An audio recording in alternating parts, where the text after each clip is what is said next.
So continuing here, I want to workshop it. I've moved to another location.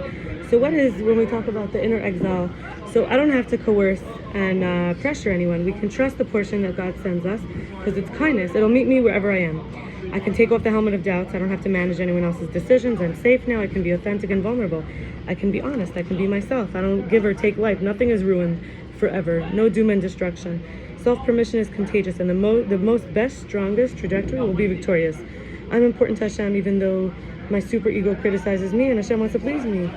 Hashem tells me that self-blame is replaced with seeing the goodwill that allows me to see others versus potential. And when I heal the fears and the insecurity, it's letting others make their own decisions. For example, getting over the pattern of trying to influence, for example, there was a guy in my life, Aaron, his decisions, and honesty of being real to get what I want and need, learning to slow down the speed and to rest and to sleep. And my higher power reveals that now that there's new potential. And connecting with, being the connection with my little girl, my inner child, dealing with shock, protecting my receptive open heart with boundaries.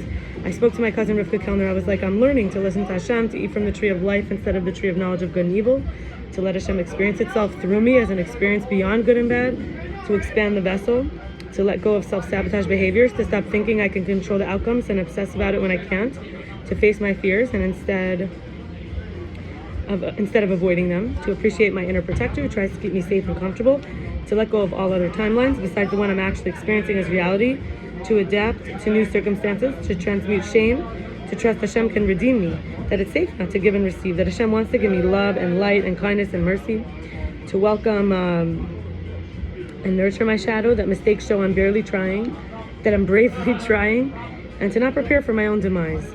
And when I think of the original I, I'm learning about the bravery of stillness, of slowness, of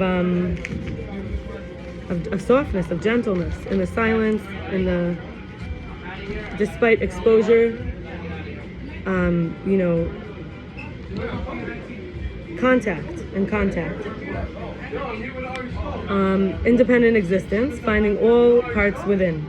And the inner giver, the inner receiver. My beliefs about the part, for example, whether it's the shepherd or the sheep, depends on what it represents inside, because it's needed to find the inner father and the inner husband and the inner employer. For example, I perceive my inner father, there was a shmuel I was involved with, an Aaron, people in my life, and even anyone, because from Hashem, the higher power, so the inner I that has all the parts already is the higher power, I could find Hashem inside. But when we torture, it requires someone we need to be suspicious and paranoid enough to torture, finding that one inside. For example, maybe in childhood we were punished for pain, or now we have self-harm when we suffer. We kill the self off. There's this idea of kibbutz galuyos. This is the ingathering of the exile. All the parts unite. We go in like Mashiachs, like Moshe, inside to redeem the exiled parts.